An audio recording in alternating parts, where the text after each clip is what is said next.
Do you wish your ATEM Mini had one more HDMI program output?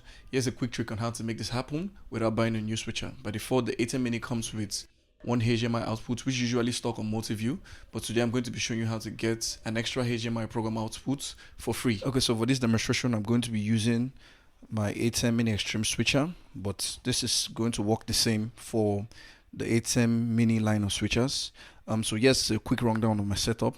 I have this PC, which is my input, going into the switcher. Then I have my streaming PC connected to the switcher via USB Type-C. Then I have this external monitor connected to this PC, and we're going to be using this external monitor to get an extra HDMI program output.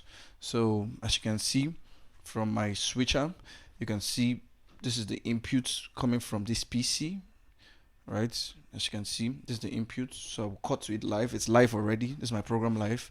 Then all I have to do is send this to my program live window on my VMix, and as you can see, it is live as well. Then all I have to do is activate the full screen mode on the VMix, which is here.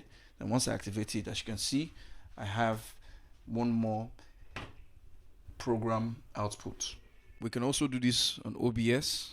On OBS, you just have to come to your program view window, then right click, then select open program projector, then select the external display. Mine is this right here.